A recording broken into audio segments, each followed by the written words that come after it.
kokamwa ya yamba akambole kakana mokili oyo soki ba beteli yo okanisi lokola fiction lokola maseki na lobaka yango chaque fois soki eloko na nomona te koloba te ke sala makate ndeko oya koti na ndaku chaque jour na ba plafond ayokaka makelele heureusement abenga batu baye kotala bakata makelele bo nzoka nde ngando azalaka na kati ya ba plafond ye ayebaka te. Imagine ngando wana ata mwana ma plafond mabe akoyi elinga ye kozala ndenge nini epesi pasi ekamusi bato ngando abimi na kati ya plafond boye. Tokosola yango awa na émission ya lelo. Kinshasa la belle, Kinshasa est comme ma poubelle. Toloba te ya commune phare, ya capitale, ya République démocratique du Congo, Kinshasa. Commune phare, c'est la Gombe, n'est-ce pas? Et si ba institution mingi ya l'état ezali, kasi degré salité oyo commune à Kinshasa, dimelanga ibulu kele yango kombo.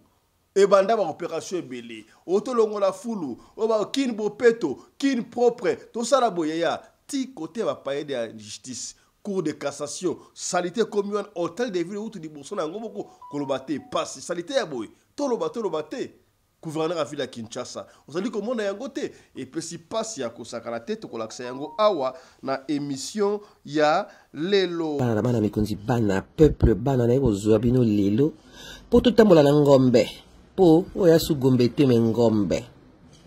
Donc, na tamboli kabanda, royalty, na kena, pont oya sosimat bozwa degré bozwa dégâts bozwa ba fleur o balona na balabala botala liboso ya cour constitutionnelle isika oyo ba déclarera ba président de la république zwa niveau ya mukraka fo liboso ba ministère ba malewa ba chege balali na balabala. Ce tolobio, au finira chef de l'État. Et pesi pasi na Kinshasa ya agent ya commune à quelque foutu sabongo batiki avant agent ya commune ya Kinshasa bien sûr. On ne sait pas qu'est-ce qui s'est passé kasi bitumba oyo bimi entre agent ya commune ya Kinshasa na maman ko ya wente agent oyo à se permettre à tout à moment au bankubati atiki bolumbu na biso ya bato et pesi pasi ya kozala karanate suite nango boko yeba yango awa na kati ya émission ya lelo. Bandeko bakola boyeba katangu ya kala série ya Mobutu ya impère sala kala ba bandi oh lelo boye ko benga bango ba kuluna kasto mona ka yango tangu ya kala est-ce que yo yebi ba Django oyebi ba kulu kangala yaya to découvrir Django nzoka akoma pasteur mais pasteur angola de la face à pasteur Django est-ce que longio qui pasteur ezali vena solo awa Django abana boyibi na âge ya 2 ans somo hein bokolanda interview à Django ndengi a rappelé babandaka ko travailler na ba politicien na ba kondi ya kala kaka lokola ndenge ba kuluna ba travailler kala ba kondi ya mikolo oyo kaka na émission ya tukutela yo omona comment est-ce que kuluna abomi mama ya batu likolo ya téléphone na ye bokutala yango awa na émission ya le pesibiso passe ya kosakana te ngande wanu benga Django kulu kangala ancien criminel watamula buda na walasa watamula basumana nganda mais bango to bakufanga muka na tikala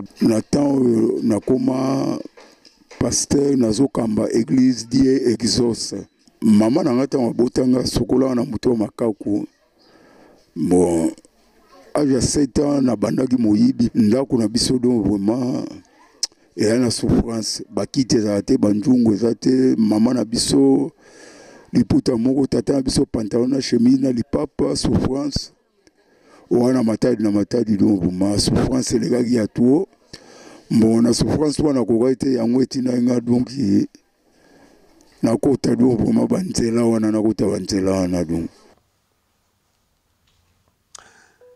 Yaya Koffi Olomide babwaki biloko na libanda kasi epesi pasi mingi ba ko reconnaître Koffi Olomide. Je rappelle ici que Koffi Olomide a le pire petit à vieux beaucoup.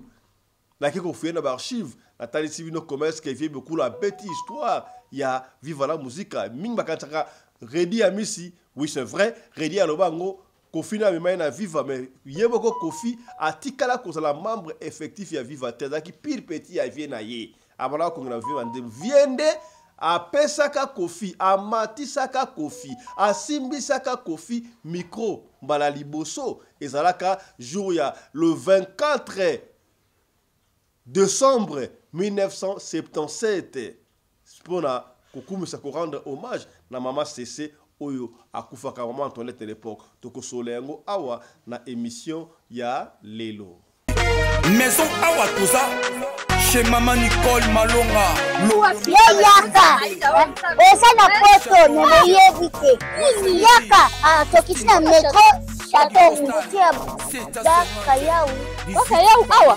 vous avez un kimbondo. Oh là là là. À Paris. J'ai la noyé bas. Chaque monde d'abord à chaque fois il y a un métro. Ils sont battus. Ils sont dans le bani. Tanga. Awa toza. Awa nini? Awa toza. Awa. Yaka sur une place de côte. Azama Namboka, maman Nicole Malonga. Vous êtes devant Nicole Malonga, Awa Toza, c'est-à-dire Awa Toza, le magasin Awa Toza, au Boyo partout dans le monde. Nicole Malonga, Awa Toza, maman Awa Toza devant vous. Toza, na Château Rouge, sur la rue Custine numéro 3. Awa Toza, na produit spécial, ma produit Oyo, et l'Ongolaka, ma tâche. Toujours le bela makambo, ma tampon, ma maman, ma bébé délai, ma maman va jouer tamboulaka, na ba poudre, na ba fond de teint. Nicole Malonga, Awa Toza, Awa na Château Rouge, na pour na Rolongola, ma tampon, ma maman, ma nduka, ma maman, au besoin a besoin au la taille, on a repris ma boum. Ma maman, au besoin a besoin, il y a au sala ma forme, et quand il a tolo mounene, alingi azala na sima mounene, ma hanche mounene, mi pende mounene, maman Nicole Malonga, Awa Toza, ndeka boyebi. Depuis 2007, na teka ba produit ya ko grossir ba fait saint mollet hanche. Voilà où est vindi ça awa. Non non. Yo je m'en atte. Oh là là et là quoi vendre ça mabala. Et ça pour na mibali. Grandissement, ça grandit. Dimanche lingi ça comme on est petit petit wana. Sine ko pasuka. Na kotela na ko bonisa. Et les autres étaient tellement vraiment on a victime na meki yango oh il va so de na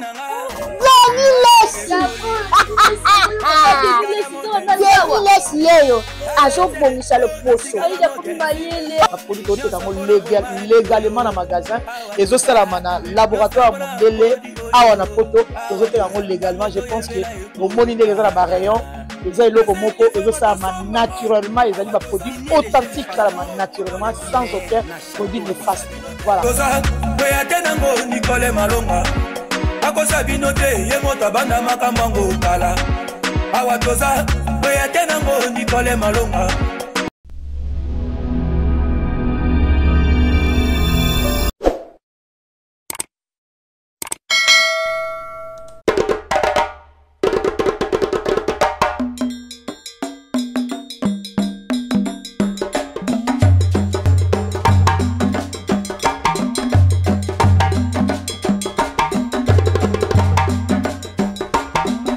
Mobali mbinga na mwina ngolo aboya hydroquinone soki ezotambola basheri bazokoya mayanga na retrouve douce tendresse affection epa na yo nasalelo nini mpo ndimake na kupendaka sana shitakwacha pelende wenjoro yangu dans mon cœur tu occuperas toujours la première place. Mbote na bino bandeko balandi ya radio de télévision bisika nyonso tubozwami kombo na ngai Fiston Pelende yaya tokutani na tongo lelo na session na biso ya liboso pona to informer bino makambo zali koleka na communauté na biso batu ya Mangala kombo na ngai Fiston Pelende na lobaki yango déjà na lingaka mingi obenga ngai Tata Pelende baye kokende mosala merci mingi bokende mosala na limemia beaucoup mabongo na limemia baye oyo bandima ko soutenir ba veuve na ba orphelin merci contribution na yo à 1 euro contribution na yo ya $1 ya $10 ya $20 ezali ko sunga ya solo ba orphelin soki mba liboso yo otala biso na sengi na yo o s'abonner soki o s'abonner ko bosana te ko fina cloche la notification pour la orataka ba programme na biso ata soki mu ke te voilà to ko pesa information oyo ya mboto tikela o procès o mona makambo oyo kuluna ndenge abomaki mama ya bato likolo ya telefone na ye makambo ayekulu na oyo kosila te ya ebanda kala atatango ya bajango oyo tokotala jango lelo ezalaka boye te oyo ekomi somo makambo toomona mikolo boye pasi ya kosakana te ya commune phare ya capitale ya République démocratique du Congo Kinshasa bien sûr toyebi ke mutu nyonso tu alingaka kofana na Gombe soki mutu avai na Gombe cela veut dire que non avai lokola na Mputu-ville ba institution mingi ya l'état ba institution mingi ya République démocratique du Congo ezalaka na Gombe kasi ya différence ya isusu te na mutu avanda na ndenge babete na Kingasani na mutu afanda na ba Ferboire na mutu afandi na Mikonga na mutu afandi wapi susu donc ba ntele bambu na mutu ala Gombe ezaka ndenge moko Gombe kute comme na mutu kotonda kosaka te likona ya degré ya salité oyo ekomi na Gombe ngana abi yaya Gombe oyo kalina ndenge salaka kalina ya toloba te ya okoka ba détourner autant de millions a détourner autant de millions mais kalitala kalina ndenge komi kalina de l'époque et pesina ekulela pasi na motema ya na yebi to kosuka ndenge nini na koloba mingi te tala ndenge kalina ekomi mbote na bino bana MBB mboka bana na bana mikonzi bana peuple bana na kozwa bino lelo po totambola na ngombe po oya su gombe te me ngombe. Donc natambuli kabanda royalty nakena pont oya sosimat bozwa degré bozwa dégâts bozwa ba fleur o balona na balabala botala liboso ya cour constitutionnelle isika oyo ba déclarera ba président de la république zwa niveau ya mukraka fo liboso ba ministère ba malewa ba shege balali na balabala ce tolobio ofinga chef de l'état to finga chef de l'état to l'accès kake bato a travailler na bango bana amour na bisote ba ina biso ba ya na ba ina biso ce tolobio botala na ndenge Angola komi ndenge Rwanda komi Brazzaville komi Zambie komi ça c'est les petits pays on peut pas comparer bon ce toko comparer mais ne fût-ce que Kinshasa. Ne fût-ce que Kinshasa, vraiment cause à propreté, et cause à ville moko lumière et cause à la ville moko miroir. Bon, ce peut bolobi pe Kinshasa ngo il est mais ata Gombe, donc Gombe zaka malonga kaka esika président asalaka.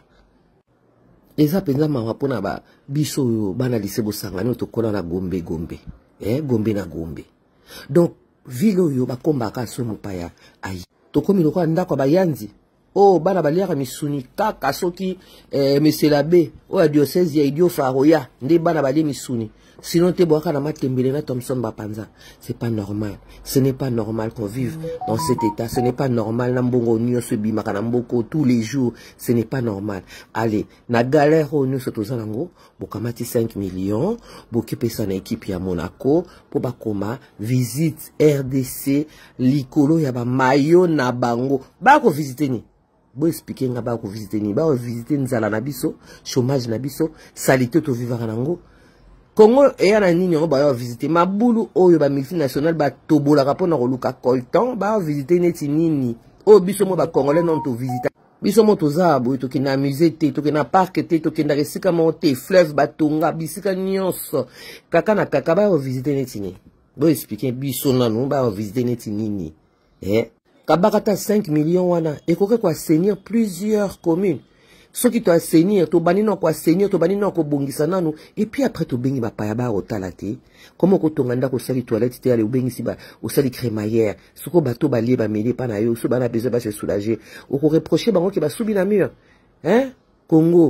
Congo mboka mobimba ba pesa mayaka na bato bazanga kingo ba pesa mayaka na kingo siko ba 5 millions wana batuni pete elo nini tokolo baswe batu batuni biso en tout cas solo ko Congo ezamboko ko etambola liboso peuple elanda na sima c'est pas normal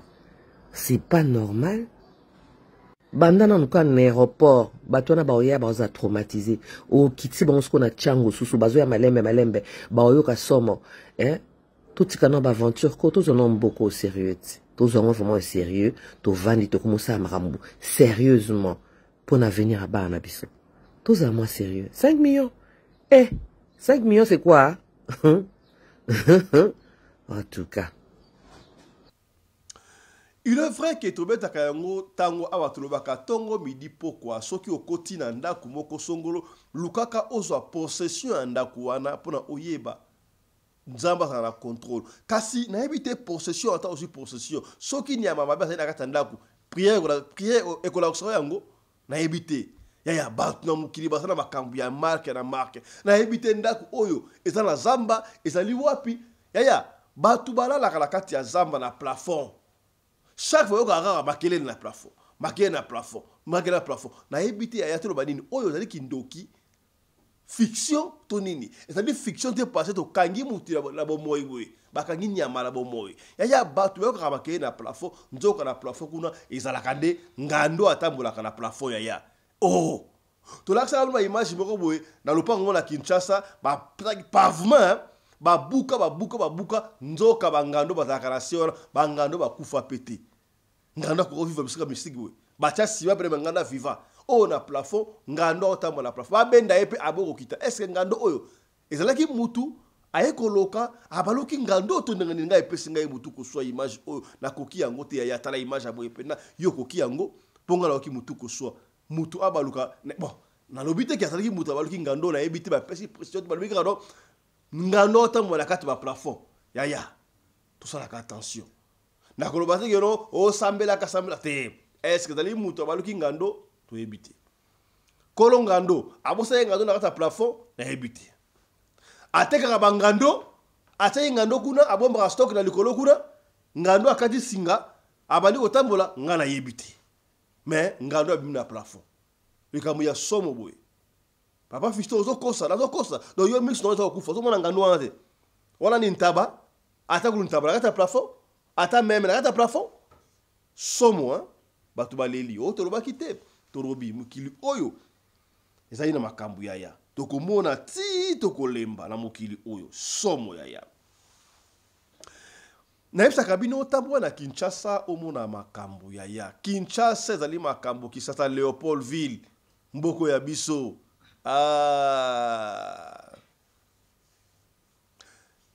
Na marché à Kinshasa yaya toyebi ki bafuta kabatiki to ebana makambo kala ko bana batu ya commune ba yekuna bakate de matike batiki ba pesi el moka ya tiki abandi ko kongola yepe mutu wa kongola batiki wana apa bonga leta madeshu ya bana pe ko bima wana mais bo sala kayango na limemia e pesi kimiate e pesi malamute et sali mabe agent à l'état abundisi mama ya batu ya mukolo ti akataye bilamba tikala bulumbu yo tata mukolo bon tata mukolo te mutu normal de to en anglais decent man. Est-ce que tu peux te permettre ya ko sala makambu ya bowe soki laki mama oya bino yaya oya bino ko oya bino mutu asali bo komona ya ngunde na yebi ki mama ya roenze basala ka ba arrogant balobaka e pesa mutema mutu ko swa ba mama na erma sa rapela raison na bango po bozo futa batu batike mutu ko futa tike na ye bien mais zandu boko baraté wenze boko baraté et alors ko ba mama zandu ba bengi na radio lokole papa Fisto lobela biso awa na zandu to bana ko cha radio lokole muneto wote na radio lokole awa mais t'as la problème totala na radio lokole olobaka zandu sili yo muto tindaka biso ko soma ba mesa na zandu kuna ba yebiso yo prix na ngote ba yebiso yo prix na ngote makambo ele kana zandu ba yebiso yo te papa Fisto baso ko teke batu bafuta soki $65 par mois et sope $45 par mois et so ko pona ko soma master soki 400 quelque chose ko $620 ko soma mesa mama ba kuzo yango wapi et pesi mutu ko so to ko zonga so azando wana tangu to ko zonga dans nos prochaines éditions mais oh tala boye agent ko futa ticket na ebité mama boye ko futa e to ndengani on ne sait pas mais bagarre na mama ya moni point faible mama wonza ko mama wonza bazada na tongo na isaki na matongo na yiti so batongo so erni mais to yeba mama wonza de bazalaka okomona mama wonza tala ekolo mobimba atie miliki atie sukali na lipa kovadis mama si agolili pale asa tonda afa de kola ngubu ngba na kanda peut-être mama peut oteka te oye ko senga etike mama peut-être boki alobi mablo mabe au lieu za la maîtrise yo ko bunta mama agent abundisi mama batu on va foutre ticket ndenge ba lobby est-ce des raisons ya solo tala kutseki tala kumamba baba kambu ya boyi et peut singa mutu ko soit ba gens en l'état tout ba ko se maîtriser na tango musu po boyi et peut si passe ya ko sakanate na sepela ba image ya boyité o to ba quitter torobi voilà et abino hein makambu ya zandu to ko zongela yango dans nos prochaines éditions.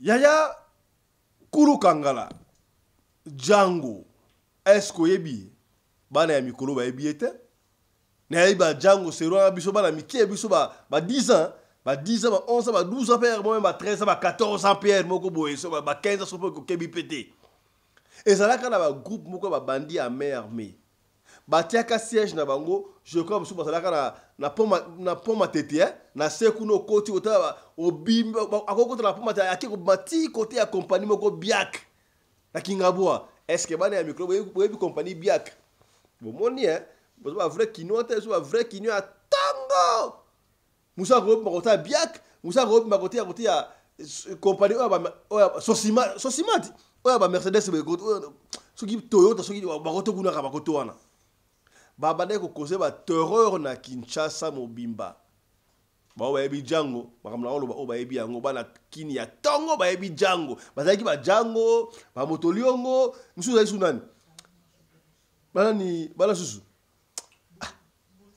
bazai bele groupe wana ba kuluna de l'époque bango ba ba kuluna mais bazaki ma civilisé hein ki ba kuluna mikolo bango ba ne ko sa ndeni ba Django na ko tikina oyo ka travers Django ba tebe ba ko se pa boni Django ngala moni Django na bi ta Django Django ko ma pasteur bango ba ne ko zo so ba moni yo pena bo akolinga mwasi ana ba kiso na zemika apesi yo mbote mo na limu na dibum ba ne ko travailler na ba konti ba criminel ba ne ko bo babatu okomona ba boy mutu boye ba koti na prison nzoka kondi mo na tindaki bango boke ba mutu wana akota prison be mukota bimisi bango ba kondana ka bango à mort procès à la télévisée bino bana mikolo bokati procès télévisé bani ka mikolo bana na kala et ba jaba on a cour pendant militaire hein la cour na ba militaire tu vois allez ba sai condamné à mort siko Django abima ngani ya abima abima tanga kabila kotaka na yebi te kabila kotaka pouvoir qui m'entend on ne sait pas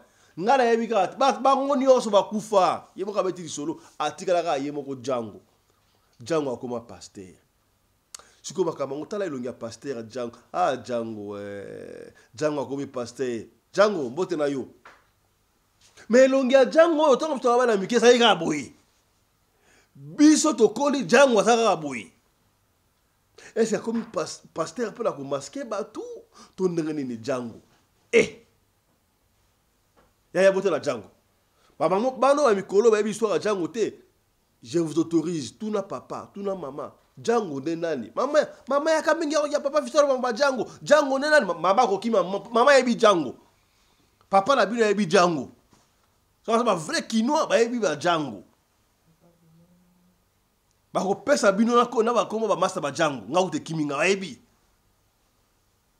tala Django doloba tolanda ngande wanu benga Django Kulu Kangala ancien criminel watamula buda na walasa watamula basumana nganda mais bango to bakufanga muka na tikala na temps na koma pasteur nazokamba église die exauce mama na ngata mabotanga sokola na muto makaku bon aya 7 ans na bandaki moyibi ndako na biso do vraiment et na souffrance bakite za te banjungu za te mama na biso liputa moko tata na biso pantalon na chemise na lipapa souffrance wana matadi do vraiment souffrance legaki ya tuo bon na souffrance wana ko ite yango etina nga donc na kota do vraiment banzela wana na kota banzela wana donc na banda moyibi na ja 7 ans na 9 ans na longwa ki classe na ja na deuxième primaire parce que na longwa do na ja 9 ans deuxième primaire le colo souffrance ezaki ya tuo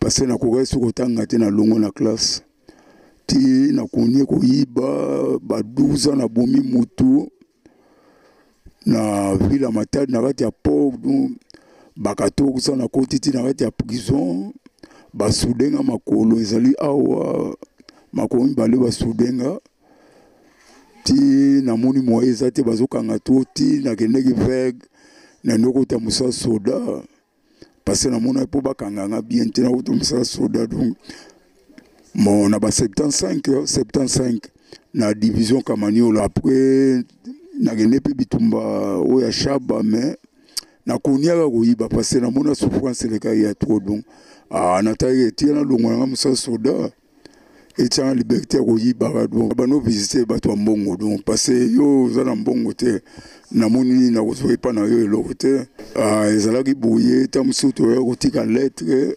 directement après 2 jours toye mbonga nakoloba donc na makambo wana nakosala ta ba 20 ans mpona makambo wana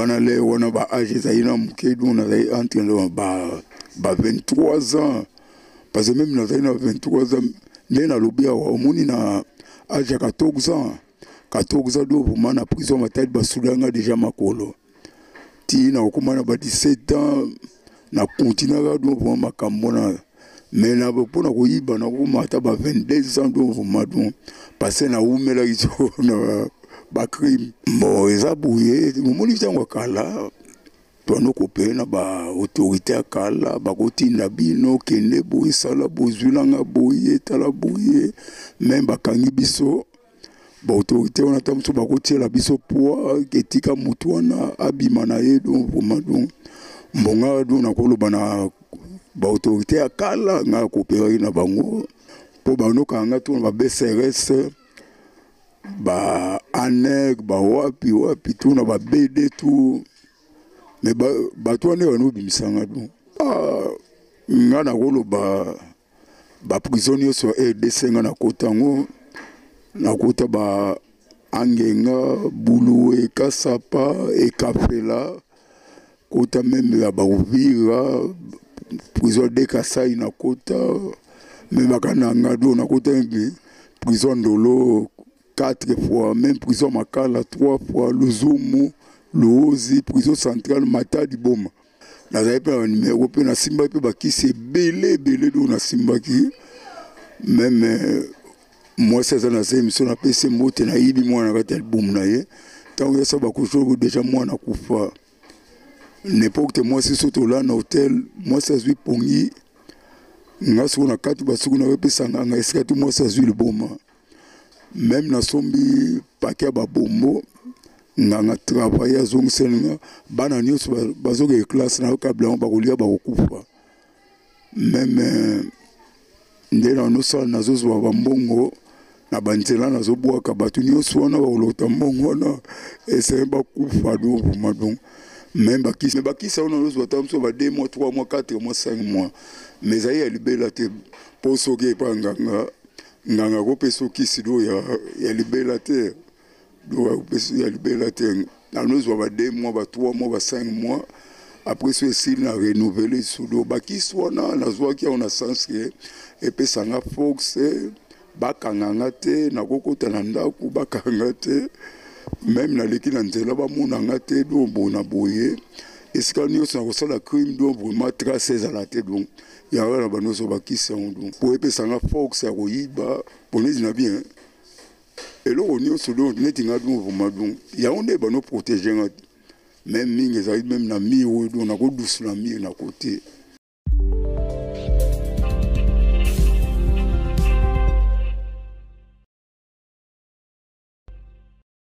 eloko do na bien etina na changer na bongo la motema omoni do na bien likambo nyonso do vraiment eza na plan nzambe donc zwa tozali na tambola ya buda na baolasi basuma na nganda babiri na donc même groupe bamolo na ngambu na sala yango donc mais bango to bakufa mais sengeli nga na kufa bango batikala me bango sikoyo bakufi nga atikali mona do nyonso neti ezali neti ya plan nzambe alingaki bango bakufa nga na tikala na banosa batémoignage na kati église do vraiment te yaka bato do bato babongola mitema bamona monene ya nzambe do vraiment mona sa écrit mo boye na bakamarade na nga donc o famille mobimbe kufaki on azwa mwana mobu ya 8 mois na beti na miko to finani ya kufi mais muto biso makambo ngo ezaki mwana mwasi mobu ye azaki domestique na ndako yango bozwa mbongo to kabula moisika bango nyonso bakufaki mwana mwasi wana do vraiment kene mosika boye muto biso plan ndako yango ngai baki yango te donc mais ngana bano kopela mwana mwasi wana ouais ba anis ko ba 81 donc ba 81 pour na 89 nde yango nde ba yo kanga ba yo samsanga na télévision en 89 mais ba 82 83 84 nazo konyeka ba crime donc vraiment mota ba kanga ngana kati ya prison oyo ba samsanga o na télévision ba samsanga na télévision donc vraiment oyo nakoloba RDC balandaki yango procès ya Django septembre ya 89 septembre basamsinga na télévision ti nakena ba prison na souffrir na ba prison baki otia na ba prison sambele prison Luzumu na obongo la motema na prison Luzumu la lona kutana pasteur mona kati ya prison Luzumu ya sala nyonso na bongo la motema ti menyo na lubaka eza grâce à ndam parce que tala moto azali criminel Django Kulukangala bomona yede wa bongo la motema 2001 nakomi pasteur 2003 nakomi révérend te omoni tana bima na prison na entrée à fidèle bafono ba prison bike bokene mais bayaki okanga iso bakanga isusu tabakanga isusu na sali donc 15 mois ils sont en prison no to bakanga pour na besoin d'enquête mo batu so ba Django bimi donc bazo banga bakanga donc mo bazo singa na kati ya prison na sali susu do vraiment do ba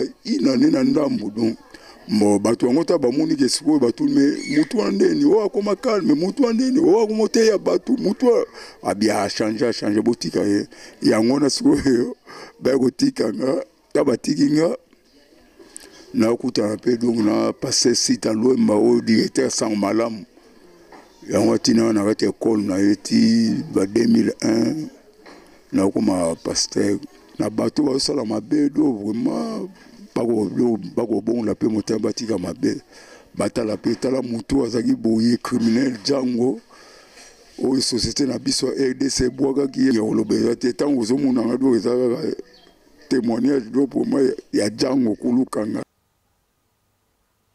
Voilà.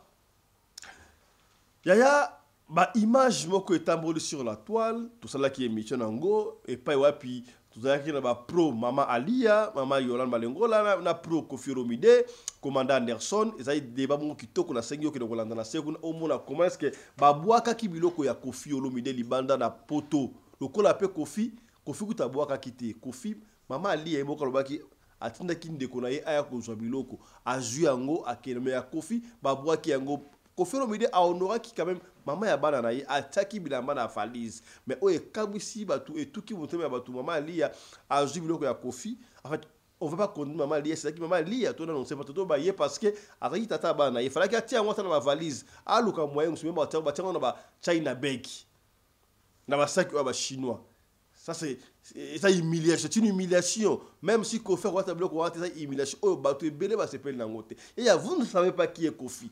Oui, c'est vrai, on peut avoir nos divergences. Kofi a un bena hier, mais puisque les gens disent que Nabiso, le Sarabina n'a pas bêté hier.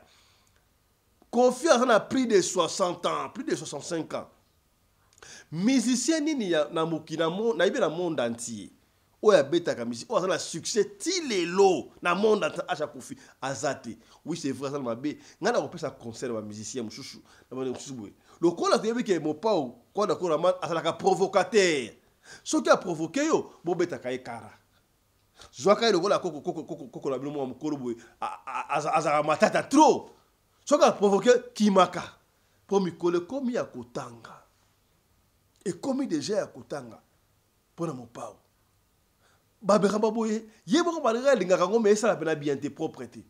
alors, je suis en train de passer en revue na ba archive ya RTNC na kuteli bino archive oyo et pas wapi est-ce que Koffi Olomide pili petit papa Wemba et pas wapi vient beaucoup à ce qu'on beta li solo ya Koffi Olomide mingi bakantara lokola Koffi Olomide ndenge redi amisa lobaka non mutamema na vive ça la Koffi oui Koffi amema redi na viva mais Koffi Olomide n'a jamais été membre effectif ya viva la musique voilà papa Wemba mtalobi abi pa Koffi Olomide petit na ngai ya bala ko benanga banzembo papa Wemba nde azwa micro mbala liboso apesa Koffi amatisa na podium. Et c'est là que le 24 décembre 1977 son abosa nteye mo fait beaucoup le bango parce qu'à l'époque tant maman Antoinette a Koffi moi c'est Mobutu maman CC. Et c'est là qu'avant chaque concert il faut ça la hommage à maman CC moi quelque chose pour la maman CC. C'est ainsi que papa Wemba dira à Koffi Olomide asa ele mo eloko moko boye ya papa ya pas maman Antoinette tango asali mwa nzembo moko boye consort nzembo na koyemba yango na yo na podium. Et dans l'archive RTNC on avait découvert pour la première fois Koffi Olomide na podium sur scène na papa Wemba kitoko landa mo interview wana et réfléchir pour ba qui est Koffi Olomide total. Koffi azala jamais musicien effectif. Il y a groupe Viva la Musica. Il n'a jamais été musicien effectif à Viva la Musica. Koffi azala qui petit nanga. Petit nanga, nazala na ye partout petit nanga. Asala nga surprise. Nga na ye ba te ka koma ka banzembo. Asa ki ne étudiant, ki na ba chiki na ye. Nga na za toujours encourager ma ka ba classe. Tango akei na Suisse, na moni au retour ya moninga moko azali kwa na Suisse ayelinga courrier euti na Suisse na Genève agbepa mutu atindelinga courrier yango na fungoli na kati na kutani na bound cassette audio na écriture yeki bo ye mutu abani koloba lobi no voilà vie ngai na boye petit na yo mais c'est une surprise donc or que donc effectivement bon yé et azaki ko yé a tepo à kota na Viva la Musica mais non mais il a collaboré pleinement et entièrement na Viva la Musica. À concert il venait il chantait comme tout le monde, il venait na ba répétition comme tout le monde mais na état na yé azalaki encore étudiant. Okay. Première fois oyo ye asimbaki micro pour ayemba ngamuna matsaye na scène à Bruxelles le 24 décembre 1977 tango wana kondo mama Mobutu auti kokufa ezalaki avant bo banda concert il faut boye manano nzembo ya kondo mama Mobutu.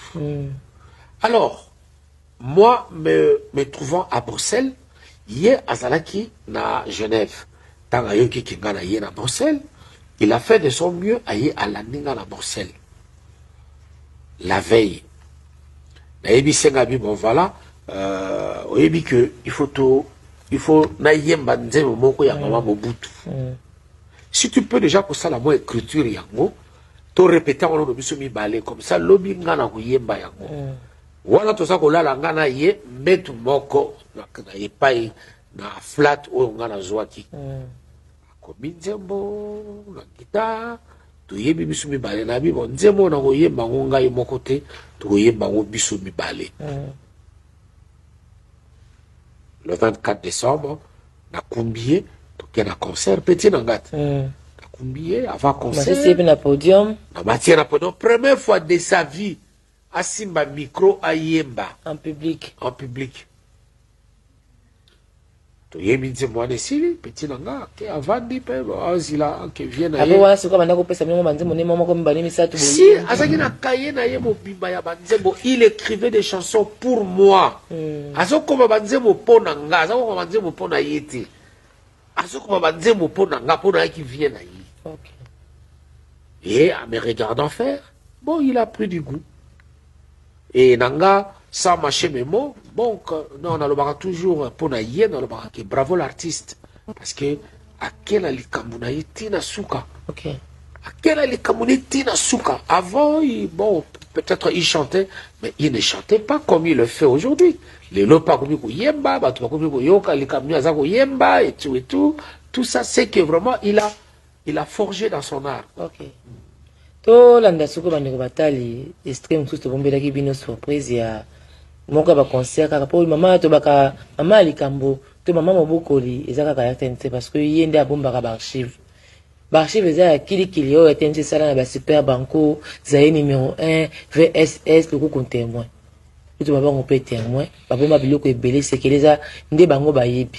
Yango na mama moko ya ba sekele na bango wana ba perception ndingisa ko zama nzembo moko oyo papa wemba na kufi ba yembaka kwa sansi ya senza yendi akomaka me papa wemba na yembaka ngo totala ngo na ba ibilisi ko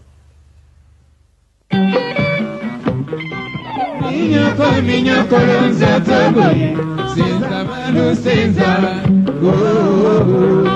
Maninya koma sekole la lelaka Yemo kona kaza butwe Tala Maipe na salaka seboye na tango na mbai Nazua elokote Molema Nere koma na koya mawa Polosi Yetikala se ya ngaime Yeme Yeme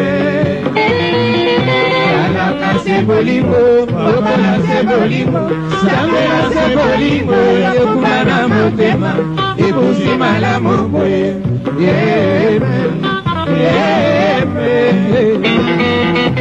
Asali Sewayo, Tika Kolela Lela, Tika Kosi Samaroba, Sepoya Likamboyo, Chimoneka Yampasa,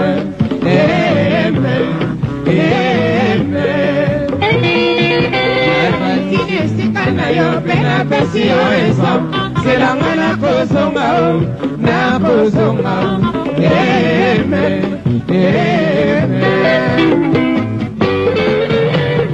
Selanga na kola Bolingo esili la note Tika kole la lela Mala korka mawa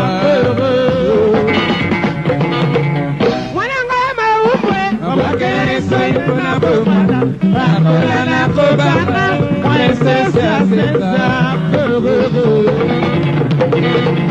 Serena la kio, molino de azúcar, tanto como ecotana, para balancear. Ay, ay, ay, ay, ay, mamá.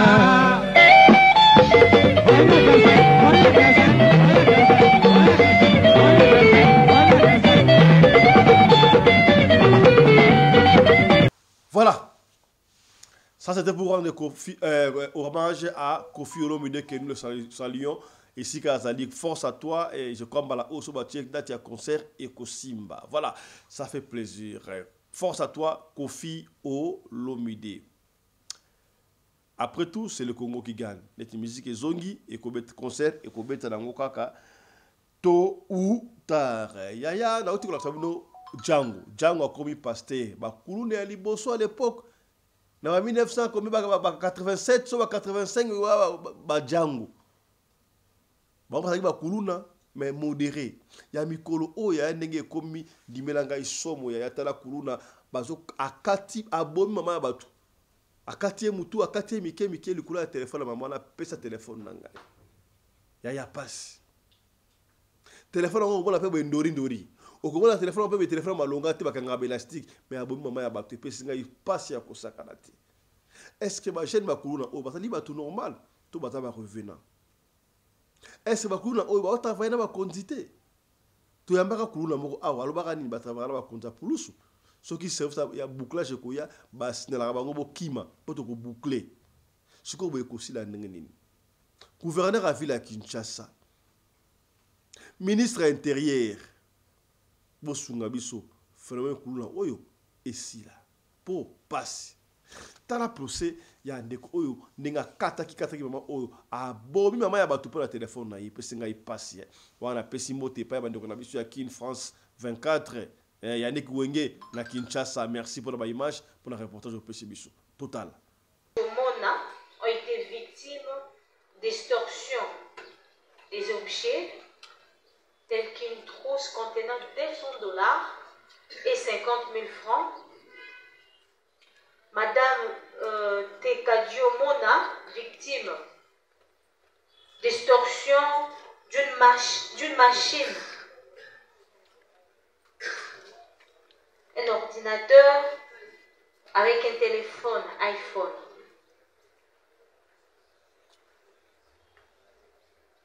Cela s'est passé dans la commune de Kintambo, Monsieur le Président.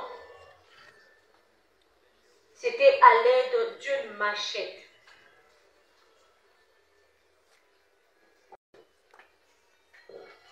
Le 2 juin 2025, à 21h, Maman Bilonda na Tekadiomona Ramon Passi.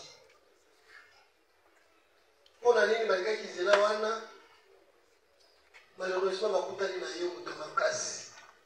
À la machette. Dans le makasi, qui vous a la machette, vous avez la makasi. Makasi, c'est la machette. À la machette, au boto libango mbongo na biloko na mama bilonda ozwi $200 na 50 000 francs congolais ezali na kati ya trousse na ye na mwana mboka ka Tekadiomona ozwi ordinateur na iPhone epekisani eza nde oyo tozosolola awa kimotema mabe kikoluna makosi kitambo ufandi mbele kitambo ufandi wapi ufandi maninga nde wapi manenga utiki manenga kuna ozoya kikosala kimoyibi na kitambo owosela bana kitambo oui maya utaki victoire oti victoire akona magasin akutaya asa mwa DJ tosola naye apesi numéro oyo bapesi nga numéro ye nateli nazwa moto boye mwa mwasi ana ye oyo apesanga tusi nanga tusi nini oyo apesanga tusi nanga boye na gene ana alataki elamba kare gene alati elamba kare oyo etemela naye oyo etemela naye ye wana mwasi anga kala tomonana kala ya koto nga na okende wana mwasi anga kala tomonana kala epesa numéro nabengi epe na telefone nde apesi nga numéro zoka nde ezalaki boye ezalaki bongo eza mwasi na yo tozwaki yo te ngai kutu naye mamwa te mpo oyebake mwasi moninga na ngai akala tokutane na kitambo nani wana mwasi wana zoka ye nde abotolaki eba mpe te babotola te abi bayibi yango koyiba komoto eza nde eba okoyiba koyiba nde ayibe yo nde ozodefini yango biso tolobi obotoli parce que mpo na biso na niveau na biso ya kotanga soki moto aza na eloko ekomi na maboko na yo oza na machete wana obotoli ye koyiba eza lokola ndenge nasali boye nazonimba mwa moke opike wana eza koyiba ye mama wana mokolo nini mokolo tous alobi ezalaki na machete ezalaki machete te ya lokuta loba verité verité bakanga na arene nazwa moto nakende ye nde mwa mwasi mpona telemi kutu akitambola esalabaka ndenge wana okanisi biso toyebi te akitambola omisa machete nous vivons à Kisasa bakobuskile yo boye ntango tosali boye azwi boye abaluki yo mosusu atelemi kaka papa nga nasali yo nini toza na kati ya Kisasa osi toyebi te pikpoke soki nayebaki yango nanga nabenga mwasi anga telefone oyo ye tokutane mpona ndenge nini yo awa lelo ozosambela nde masta na yo nde moto ayibi oaza te atotali na pv kombo na ye nani aza dj kombo na ye kombo wana komaki na dj kombo na ye kombo nayebi te aza masta te tokutana ne kalafor mpe okutana kalafor kala tokutane nga na magasin opesa mpasi biso ya kosala mosala oyo te pi ntongo ntima oyokana ta biso mawa te otika mozotika kaka te otika omoni mere wana azoka timbela nena ye azalaki moninga akimi yokwei nazalaki naye papa moi ndenge bayebisaka mokuse moninga atambola azotambola balabala yo nzambe yokonta ayebi sor na yo wana eza lokuta nyonso wana eza lokuta nakomwa nzambe eza lokuta moi nzambe malamu na ye moko kaka pardon soki na babiso oyo na babino nyonso tozalaka nzambe mokolo nyonso mawa faut pas citer le nom de Dieu ici quand nous que ça qui m'appelle non mais que ça qui m'appelle azoki tusi te papa moninga akenda amwasi akenda na tusi wana nga mnazwi tusi na ye nga ndonga azwi tusi ote nga oyo naki fai te mbala moko bakangi yo bapolisi bazalaki awa base mosala na bango wana agent de l'ordre azwi tusi mpo na ngai tia ebongo ya nini ordinateur na iphone ordinateur yango wapi la défense. Merci beaucoup, Monsieur le Président. Étant donné que le prévenu ne reconnaît pas tout le fait lui reproché, nous gardons notre souffle au moment où... Merci. Kendo Fanta. Eli. Simba. Ikalaba. Ikalaba.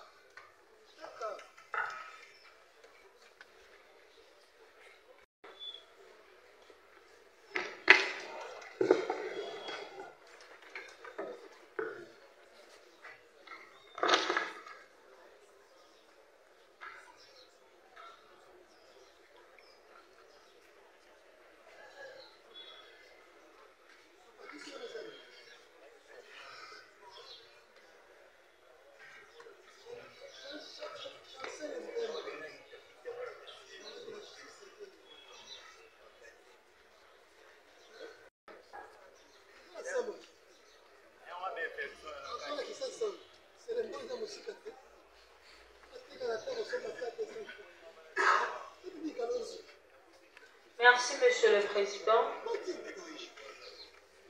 C'est prévenu devant vous avec pris fuite après avoir blessé gravement Monsieur Vouzi Kayeya Jean, qui aujourd'hui, sa main, Monsieur le Président, nous allons vous présenter une photo. Sa main ne marche plus, Monsieur le Président. Il n'arrive même pas à toucher un stylo, Monsieur le Président. Le prévenu avait pris fuite après avoir commis le forfait le 29 mars 2023, 20h, sur l'avenue Koulumba, au quartier Maïndombe, dans la commune de Koulou. Le 2, Monsieur le Président, réside dans un même quartier. Il connaissait très bien le monsieur qui est blessé, monsieur Jean, notamment Kiafumombi Patrick, alias Teka Face, 4 Faces et Parapara. Nous avons dit monsieur. Teka Face, Parapara. Oui, Bango. Et bon, moi, dans la photo. Oui, bien. Demande ma casse. Alors, bien, ça, moi, la carte, la vie. Elle a bien. Et bien, ça y est. Ils sont mon corps, ils ont ça. Ils sont mon corps, ils ont ça. Oui, bien. L'accident est le bon comme on est commis. La qui sa photo, mon chouchou, vous allez m'avoir tellement d'obéissance. Comment nous pouvons vivre dans une même société avec vous? Mais il faut avoir un autre monde. Nous sommes dans un autre monde. Ce histoire n'existe pas. Si on est total photo, ça va beaucoup. Si on est total photo, les années nous donnent. C'est vrai. On dit, il y a pas de qui est bon. Il y a au moins le téléphone, la photo, au moins il fait que sur les amis.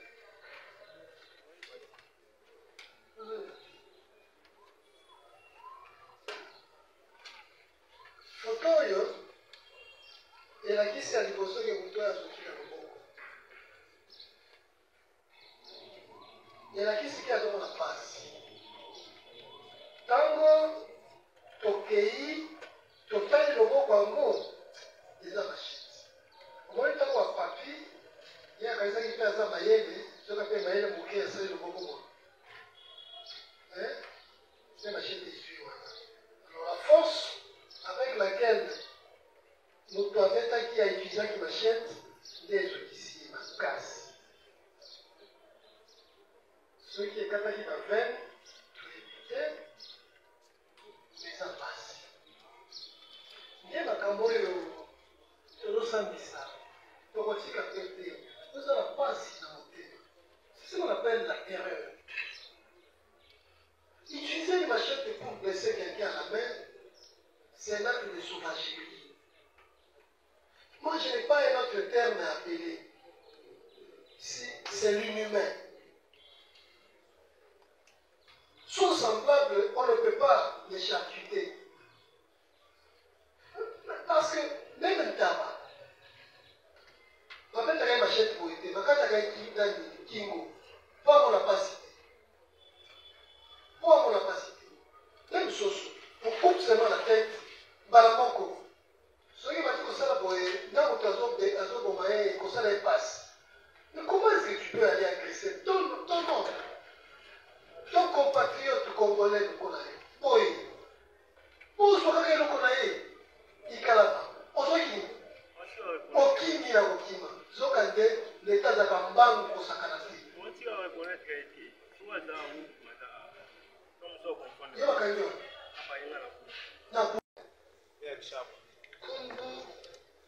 Yango babakiseli biso pombo parce que bamonaki ke biso nde toza mwa makasi ya kolandela bino babakiseli biso na bombo po bombo mpona kolona eza kosakana te. Voilà, on s'arrête ici mesdames, messieurs. Merci de nous avoir suivis. Naye ko rappeler bino bandeko oyo olingi osunga ba veuve na ba orphelin benga biso okota na plateforme soutien aux veuves na ba orphelin. On a besoin de sungi na yo 1 euro seulement, $1. Et bandi à partir $1, tant soit peu ko pesa et ko sunga ba veuve na ba orphelin. Yebake orphelin pas comme kamutu. Ba orphelin belé ba sala makambo ya minene po ba soutenir bango. Ne croyez pas lelo mbala na yo bazali, mobile no azali, moi no azali, o éviter lobby ko zala ndengeni, on ne sait jamais.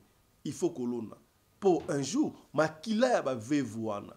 Prière ba veuve na ba orphelin et ça la pa na yo. Benga biso au côté de la plateforme soutien aux veuves na ba orphelin. Et ah, on te fisque $1 na yo. Et vous avez plaisir te $1 na yo pesaki, 1 euro na yo, 5 euros na yo, 100 euros na yo et sungi veuve moko quelque part. Et laissi ba orphelin. Et sombeli ba orphelin moko boulangeti mbetu mousse quelque part. Et c'est ngoté. Et vous allez sengwa. Voilà, et que ça lama ndengwana. Bebe ngabiso pour la plateforme yabiso soutien aux veuves naba orphelins. Numéro nabiso yangwana c'est si vous voulez qu'on puisse rappeler tout rappeler bino, vous allez plus 27 61 88 58 455 plus 27 61 88 58 455. Tout ce qui awa, on se retrouve tout à l'heure là à 14h pour la deuxième session. Portez-vous bien. Santé de fer à tous. Chap chap et tchara.